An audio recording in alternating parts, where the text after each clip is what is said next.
Welcome back to Cheese La Vida. It's Mike, and that silence is the reality I am alone for this episode.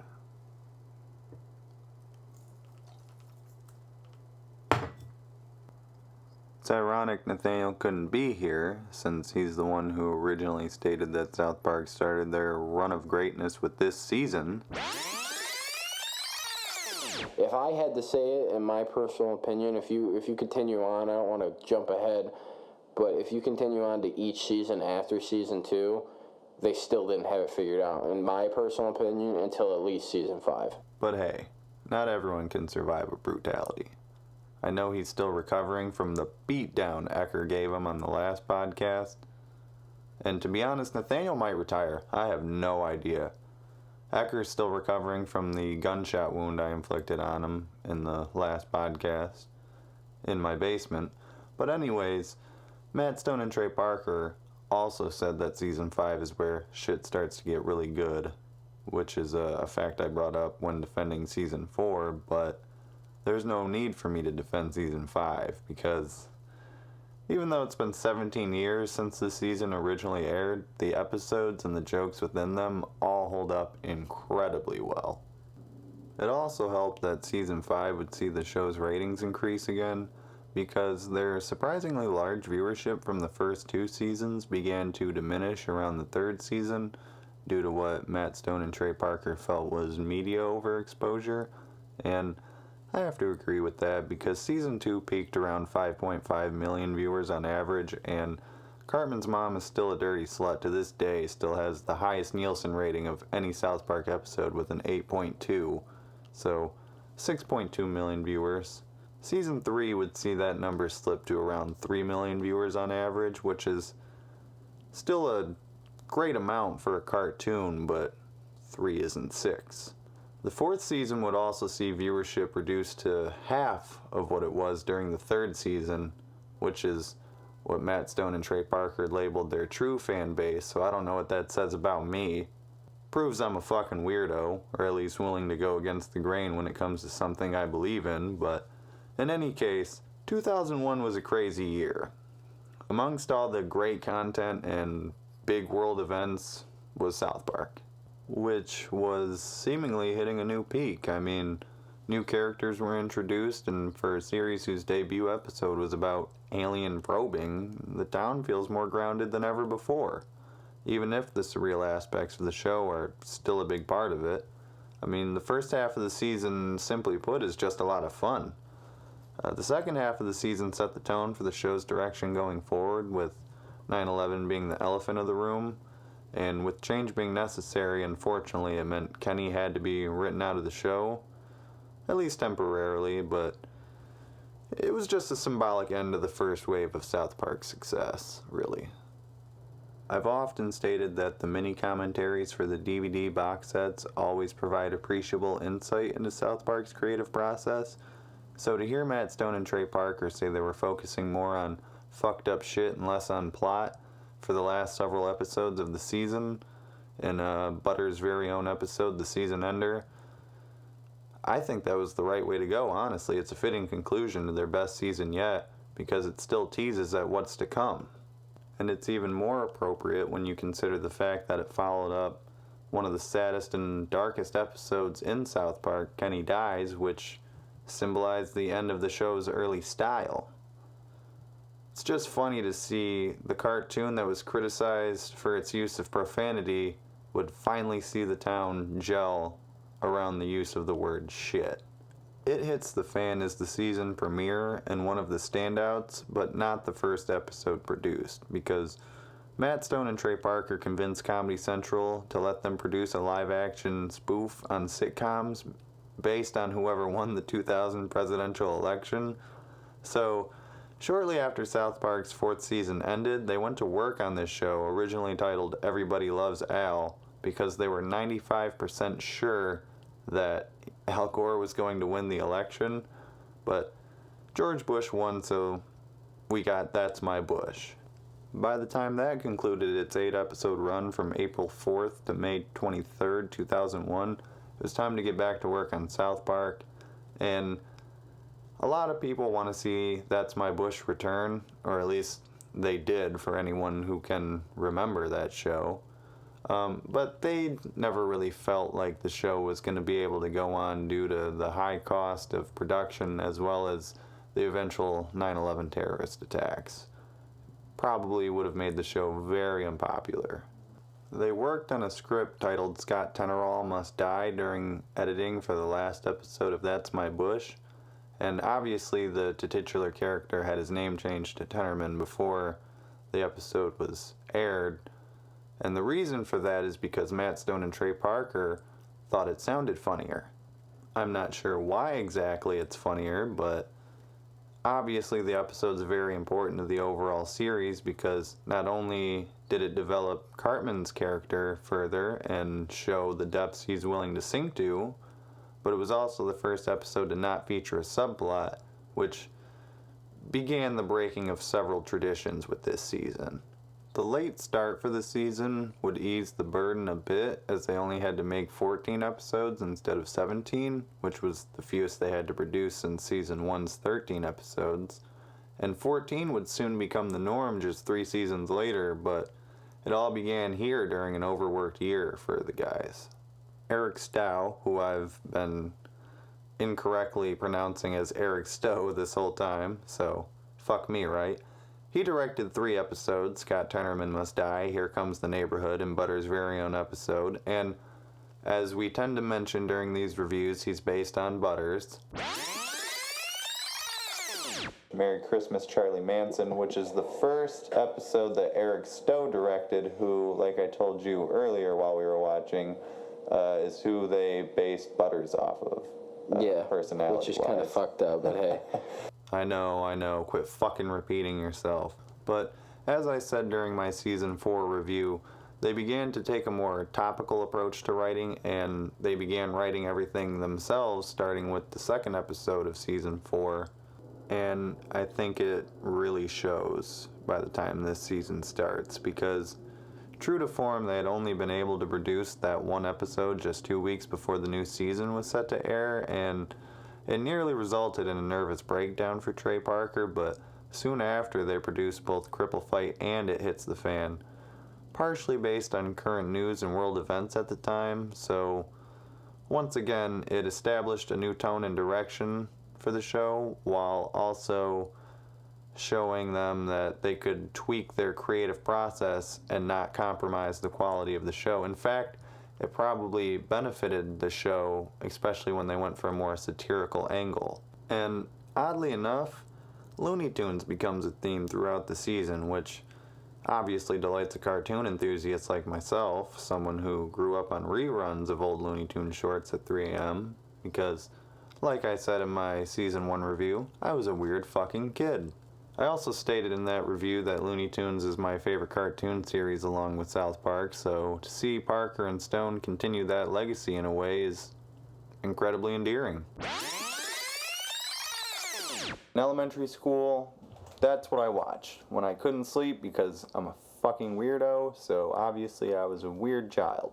I'm not sure what I like more between this and Looney Tunes. Their recontextualizing of old Looney Tunes gags throughout the season highlights the underlying dark aspect of the violence in those old cartoons while simultaneously paying their respects to the legends who influenced them.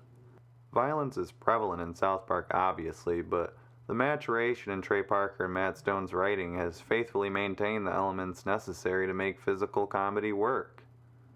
Their storytelling abilities and overall ability to write jokes has improved greatly during this time, as they finally reached a point in their universe they built that not many other franchises can: self-sufficiency. The unfortunate suicide of Mary Kate Bergman led to 2 new female voice actors in season 4, Mona Marshall, Mona, I don't know. I'm always fucking wrong when it comes to name pronunciation anyway. But she voices Kyle's mom and many other characters, but at this time, Eliza Schneider, or Eliza, I don't know, okay? I don't fucking know. She left in 2003, but she voiced much more of the female characters at this point still. There's a popular theory that Certain types of media franchises, such as films or television, are more susceptible to lose the audience by the fourth entry. I mean, does anyone really want to see the fourth version of something?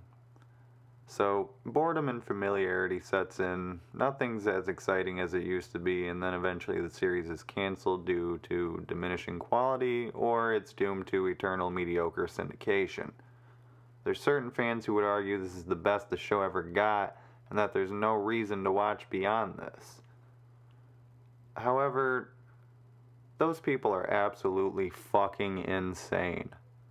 This season only proved that the world they had spent 4 seasons developing and improving upon had finally formed into a cohesive world fully unto itself.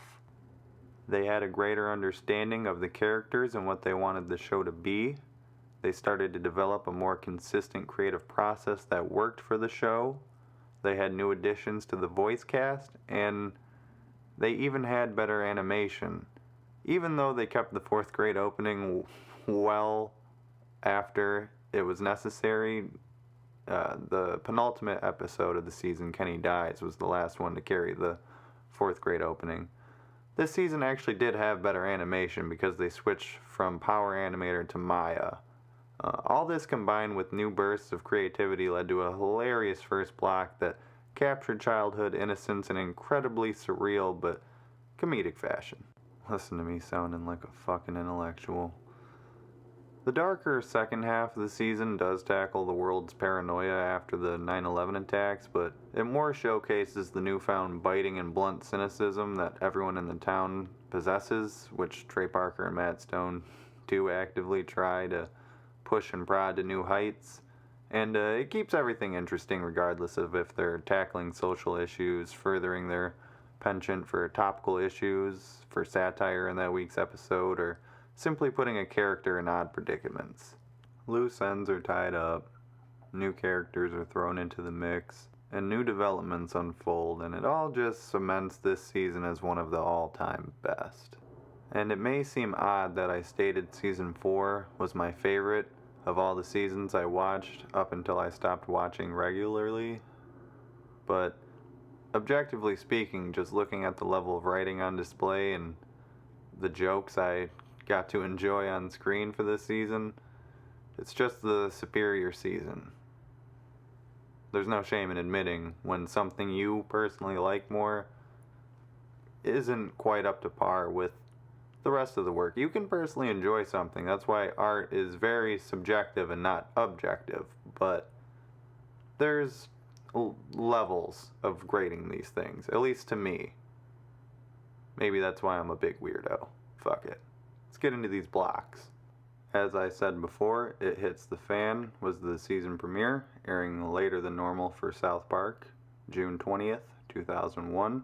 Cripple Fight followed it the week after on June 27th. Super Best Friends July 4th. Scott Tenorman Must Die July 11th. Terrence and Phillip Behind the Blow July 18th. Cartman July 25th. Proper Condom Use August 1st.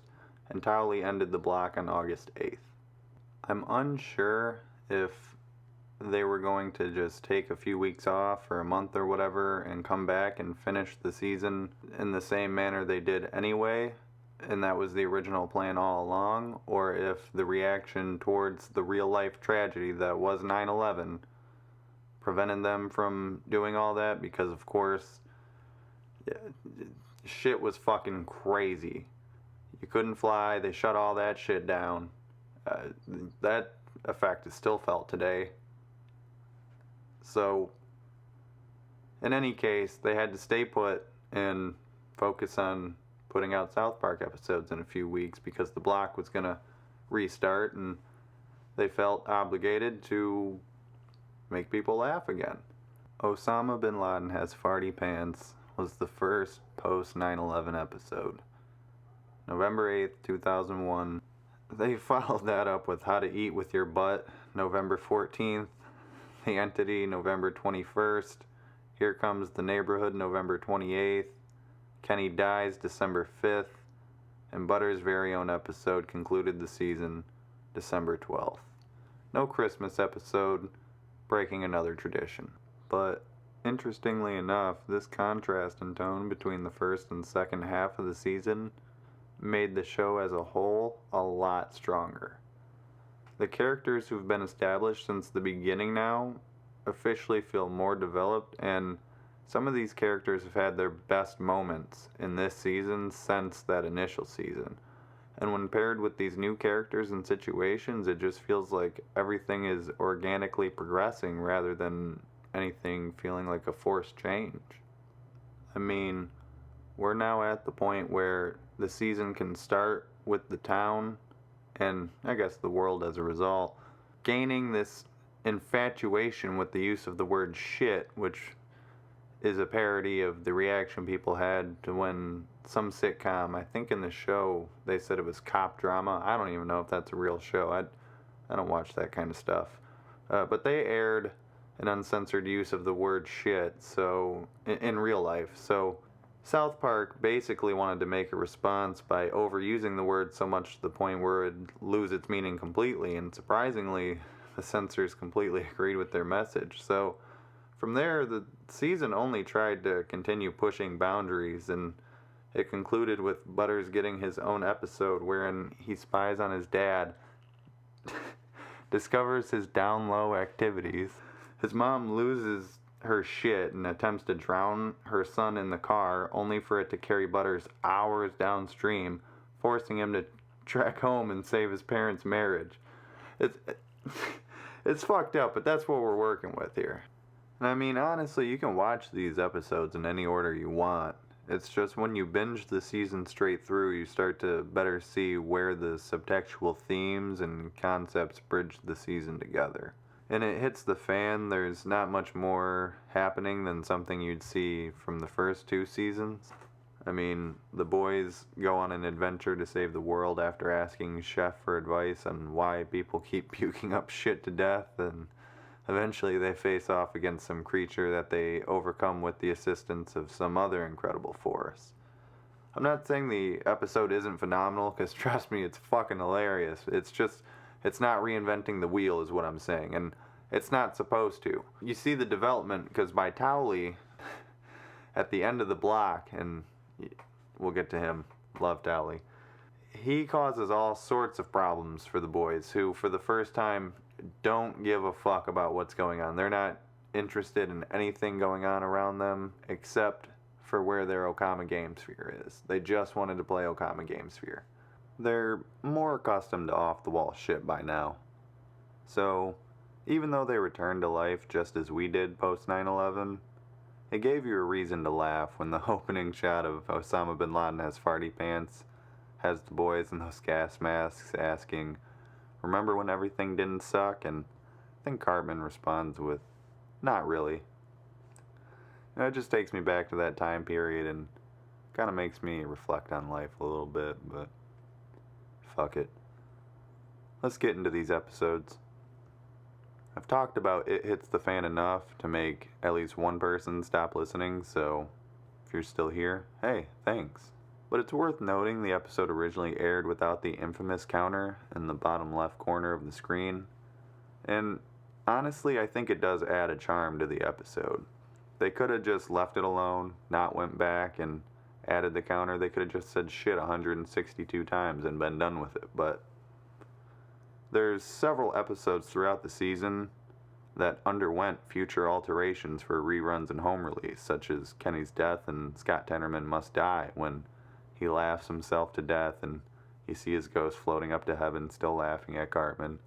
You know, all that's likely due to the fact that they made the season so fucking quickly. You know, they made it at such a frenetic pace that they kind of overlooked some details and then had to go back and, you know, make those changes. But honestly, it just adds to the charm of the show, and really only South Park possesses that charm. And I know Matt Stone and Trey Parker are fully aware of that because they take full advantage of it when they can. I mean, think about this. What other show can have an episode that largely centers around an inevitable fight between two handicapped kids? You know, there is a subplot to the episode. It's not any more family friendly than that, though. It might even be worse, honestly. The boys' fathers conspire to get Nathaniel's favorite character, Big Gay Al, fired from his position as scoutmaster of their scout troop due to his sexual orientation. And they're successful.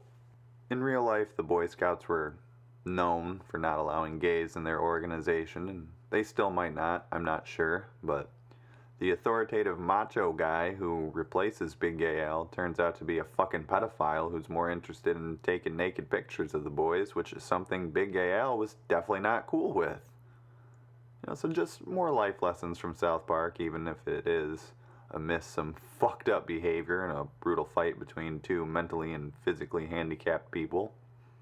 Is it still handicapped or is it handicapable? Somebody let me know in the comments, because this labeling shit is getting hard to keep up with. Anyways, though, it makes me ponder upon my previous censorship discussion with Nathaniel in the Season 4 review, where he came to the conclusion that it's okay to laugh at the character Timmy just as we do with any of the other characters, but now it makes me question if it's okay to laugh at this fight between Timmy and the new character Jimmy, because, I did, and I can't help that the shit is just fucking hilarious. They introduced Jimmy in this episode to be more of a involved character. They wanted another handicapped kid so that they could just push the issue. Because, it's Matt Stone and Trey Parker. But they also wanted a character who they felt wasn't a prop. And if you listen to the commentary to this episode, they do love Timmy, but they felt he was like Kenny in a way. He was a prop. Kenny always dies, and I'll get more on that once we get to the episode. And Timmy can only say his name, so they got these three boys. They're trying to do more with the other kids, and they brought Jimmy into the fold so that he could actually speak, and they could use a different kid to show mental and physical handicapped people who, don't look or act like Timmy. I don't know if that even teaches a lesson at all, to be honest, because it's in an episode where they beat the shit out of each other, and the joke is grapple fight. I don't know. Some people are definitely going to be offended and upset with the episode and not find it funny. And then there's people like myself and Nathaniel who think everything's fair game, think the episode's fucking hilarious, and are incredibly happy that Jimmy was introduced. We got a new character out of this, and Jimmy becomes a fan favorite.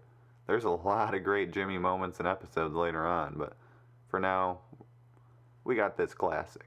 And you know what? Now that I'm thinking about it, my censorship question continues into Super Best Friends, which is unavailable for streaming or resyndication, along with future episodes 200 and 201.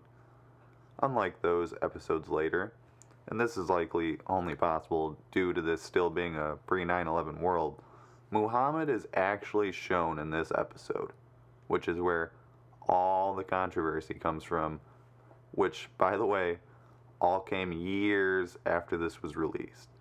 Nathaniel was going to go on a huge rant about censorship and how much he fucking hates it, and fuck Comedy Central, and fuck radical Muslims, all that shit. He was going to go off, mostly to make up for the fact that he sleeps during the binges, but that's neither here nor there. In any case, all this controversy pretty much overshadows the actual episode. And it's fucking hilarious. It takes shot at David Blaine, uses his suicide cult as a metaphorical dig at Scientology, Jesus, and other religious figures like Moses, Buddha, Joseph Smith, Seaman, etc. joined forces to save the boys and the world from his cult. Surprisingly, this episode was voted as the best episode of this season amongst fans in 2013, and since the next one is the most infamous, it's hard to make that pick, honestly.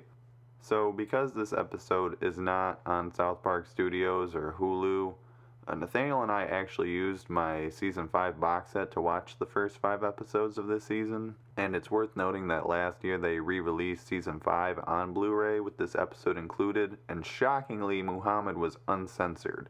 So, This episode isn't impossible to see, it's just a pain in the ass to get a hold of. It's definitely worth the trouble though. Like a large majority of the episodes in this season, this is an all-time fucking classic.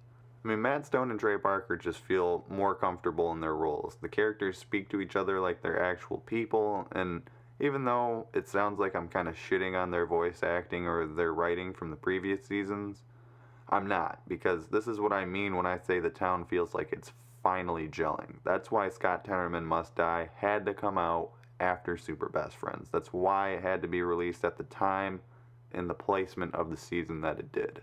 If Super Best Friends is the fan favorite of the season, then they had to take that high point and bring it to another level by adding additional layers to Cartman's aberrant behavior, to say the fucking least. Let's think about Cartman's plan for a second.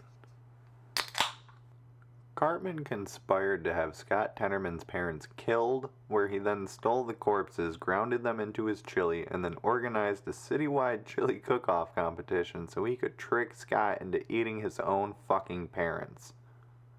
Cartman, of course, switched Scott's pube-infused chili with chef's chili in order to keep up the illusion, and to top all that off, Cartman tricked Scott's favorite band Radiohead, who, by the way, I'm a pretty big fan of. I have most of their albums on vinyl. If you're interested in hearing Nathaniel and I, or just me, who fucking knows anymore? I don't. If you want to hear us talk about Radiohead and break down their albums, leave it in the comments, or tell me no. I don't know. However you're feeling.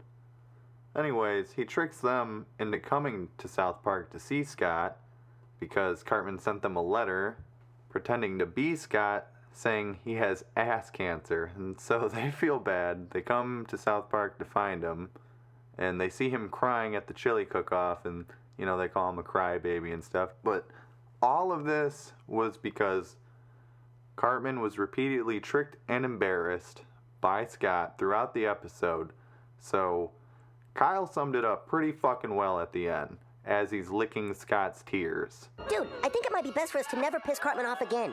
Good call. Damn right it's a good fucking call. Legendary fucking episode. If you haven't seen this and you're a South Park fan, there's something wrong with you. Go watch this fucking episode. So at first, though, it just made for some good jokes, some funny self-referential humor. Look, if you don't come and do the show, I'll make you eat your parents. Yeah, whatever, kid. He'll do it, dude. Sit down. I'll make you eat your parents. What did you say? Nothing. But this episode really was the beginning of further fleshing out these characters, and we're better to start with than Cartman. I did say before that some people argue it's here where South Park jumped the shark, since how do you go back from one of the major characters basically committing murder and then just doing some fucked up shit? But like I said, those people are fucking crazy. I would argue development was needed to prove South Park could continue pushing boundaries. I mean, these characters were already doing fucked up shit. You need to further develop that. Like I've stated a shitload of times already. Proper condom use is probably my favorite from this season, but when you have this many all-time classics, it's hard to pick. But undoubtedly, Scott Tenorman Must Die is the most legendary in this season. Probably for the whole series, but definitely for this time period. It's funny then that Terrence and Phillip Behind the Blow follows up Scott Tenorman Must Die, since the most legendary episode is followed up by definitely the weakest of the season. And it's not a bad episode, it's just obviously the weakest. It's one of the first outright liberal bashing episodes.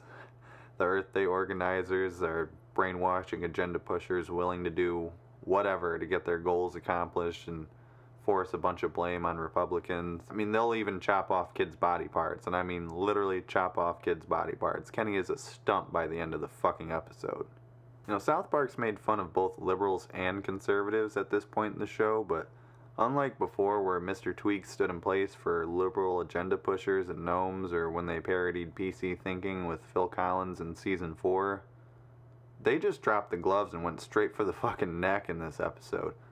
Terrence and Phillip's breakup and their subsequent reunion is the focal point of the episode, which is also probably a little metaphorical nod to Matt Stone and Trey Parker's own tensions, you know, trying to make a widely successful cartoon continue on this successful path. So they managed to seamlessly blend these unrelated concepts into one pretty funny episode, but it's really just a good exercise in world building, if anything. And that's primarily what the final 3 episodes of the first block are about. Cartman finally gets his $1 million through his grandma's inheritance since she died, and we see how he acts with the wealth by buying an amusement park that only he's allowed to use, proper condom use as the boys and the girls warring with one another once they learn about the dangers of sex, as all kids do, murdering each other, and Towley introduces another new character, so we're not really seeing much except more world building and character development, which is great. You need that after 4 seasons and now halfway through the 5th one. How can you make things more exciting? How can you make things more enticing to the viewer? And I can see that now in the writing room, where they're probably sitting there thinking, okay, Cartman's this despicable piece of shit, and Kyle's always going against him. They have, differing worldviews. So let's have this episode where Cartman has something great happen to him. He can get that $1 million. His grandma can die. He can get the inheritance money. And he's going to do something just fucking horrible with it. He's going to get his own amusement park. So Kyle's going to get a hemorrhoid, lose his faith in God, lose his faith in life. And, it just establishes, or I should say further develops, the dynamic between Cartman and Kyle. It's a pretty fucking great episode. This is a classic. And on top of all that, Cartman pretty much shows us what capitalism is all about. How a business builds up. I mean, he takes this struggling amusement park and turns it into one of the most financially successful, I think, in the United States. And a bunch of people take his business strategy where, nope, no one's allowed in, just the owner. I can't even see this movie. That's what the one movie theater worker said. Great fucking episode. Real quickly though, I want to point out how absurd it is Kyle even loses his faith, since both God and Satan have appeared on Earth in this show before.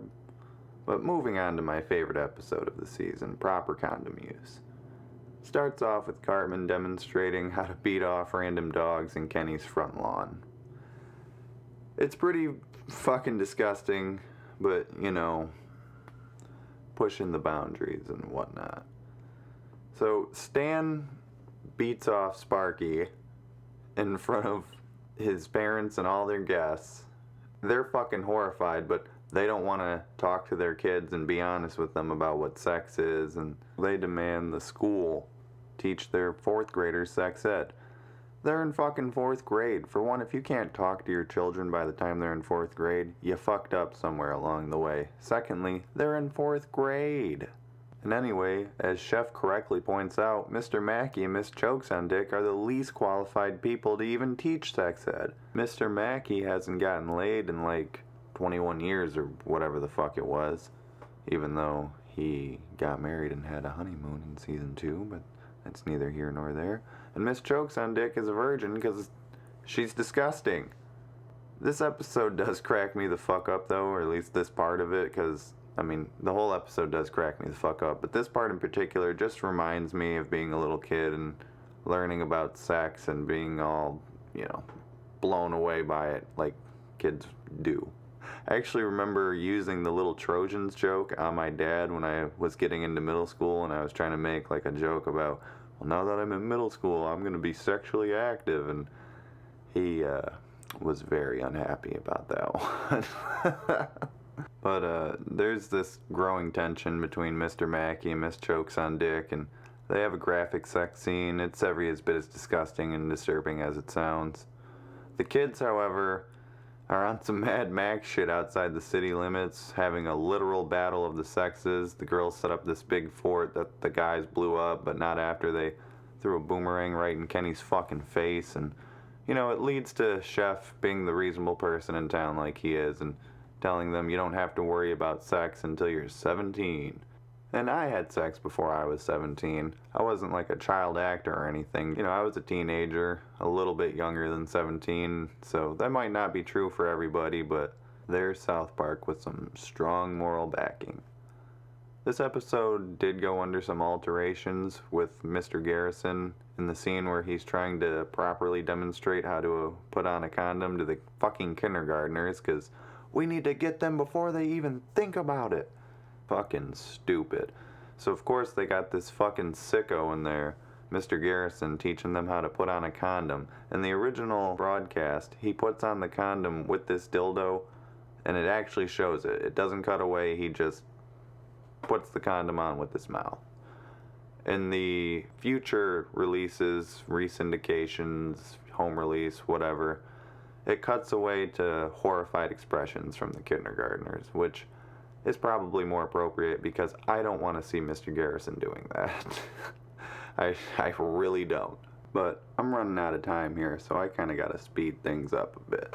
Next up is Towley, and this was really just Matt Stone and Trey Parker trying to make fun of TV shows that would often introduce a new character to massive ratings or more success, but less critical success because it would sacrifice the quality of the show and what you set up and oftentimes the writing.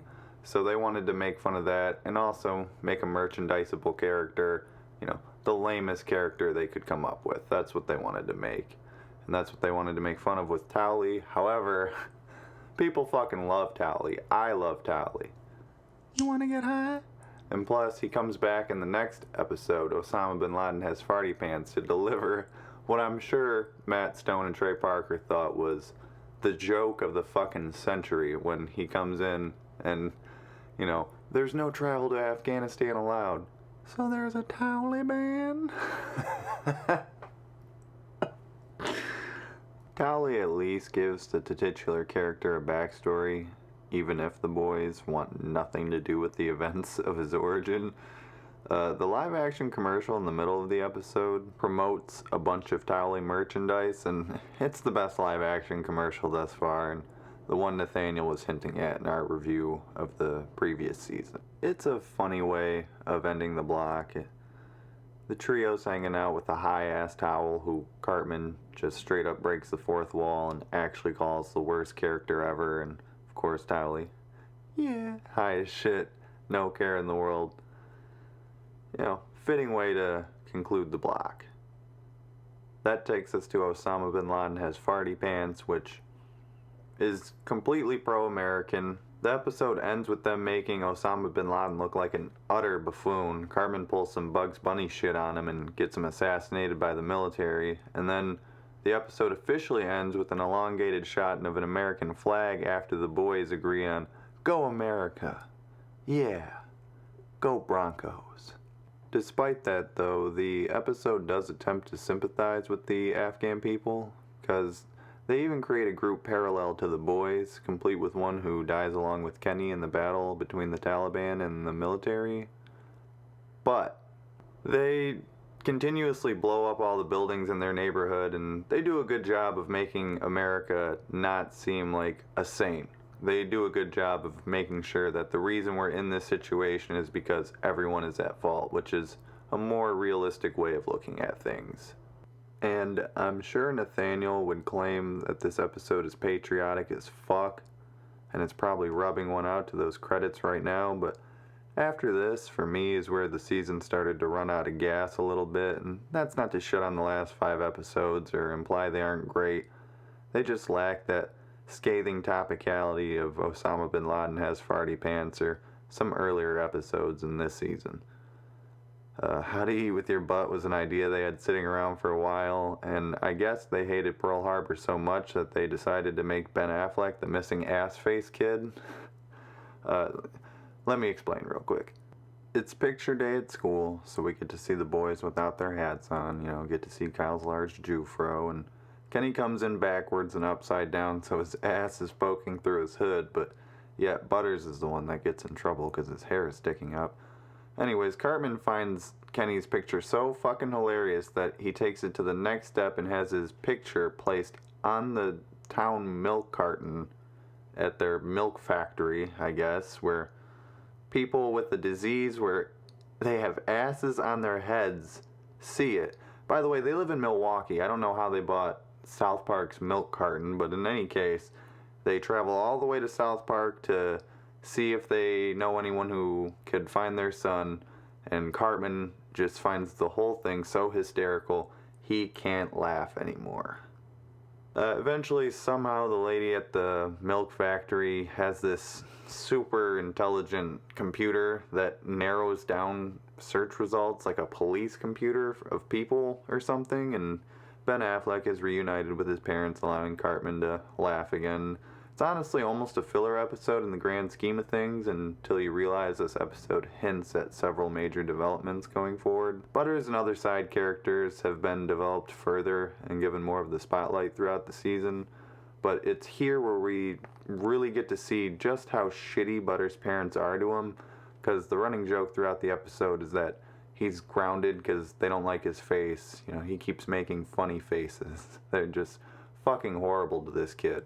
But Stan and Kyle also believe Cartman is starting to care about others, and that's why he couldn't laugh, even though he laughs at Kenny when he's run over by the motorcycle.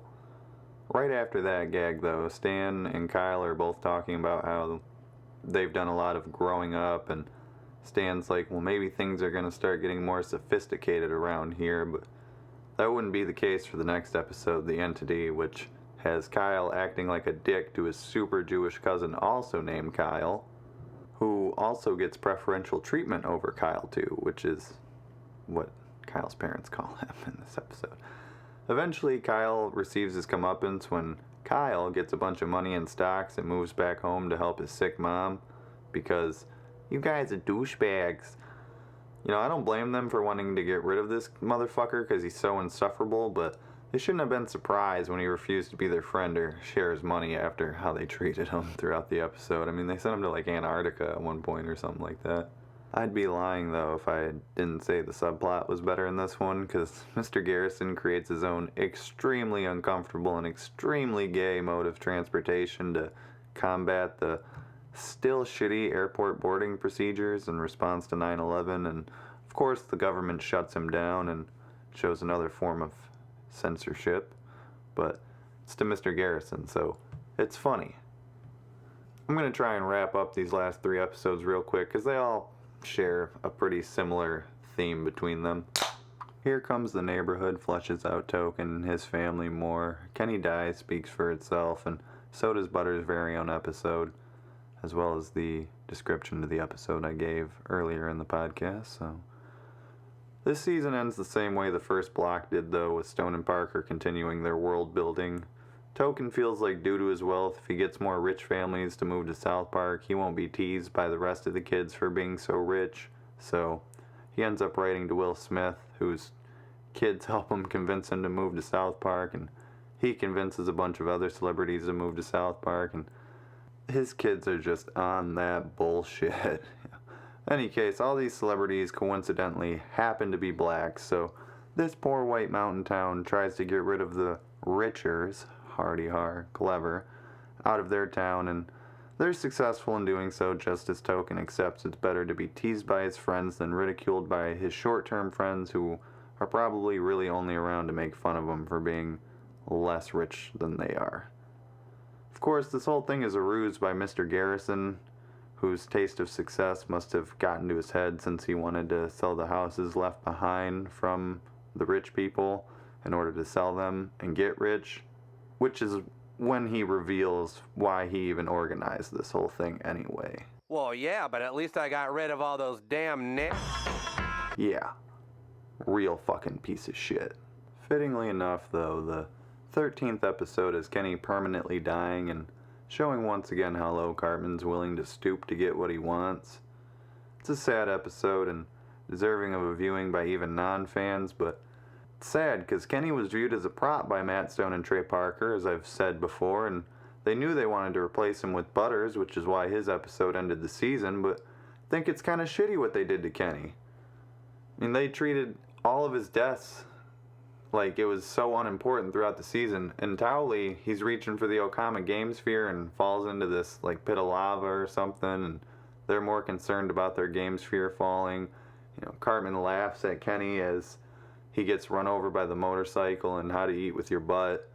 Just stuff like that throughout the whole season. Not once do they say, "Oh my God, they killed Kenny, you bastards." They never even hinted that they would say anything like that. And I understand they want to get rid of one of their gags, but it's just shitty what they did to Kenny. I mean, they definitively made his entire personality about dying, making him less important when he eventually did return, and it honestly took years for them to flesh out his character beyond this muffled, foul-mouthed team player of the group. I always enjoyed Kenny, and even to this day he remains one of my favorite characters, so this time period was kinda sad for us Kenny fans. Even to this day, he's still kinda just that foul-mouthed team player who doesn't get enough screen time, but they try to get him more involved in episodes nowadays, and I'm happy for that because he was one of the first 4 characters introduced, and I didn't like the fact that they tried to give up on him so soon into the show's run. However, I will say that even with this sad episode that put the nail in the coffin on certain aspects of the show's early style, we had a bright future ahead of us, as Butters demonstrated in his very own episode to close the season. He had a whole new comedic dynamic to add to the group, and the show started to slowly morph into more of what we're familiar with today. So I'm going to wrap all this up by saying phenomenal season, probably their best. If not, it's definitely up for debate. Thanks for listening. Hope my voice wasn't boring. And someone please let Nathaniel know it's okay to come outside.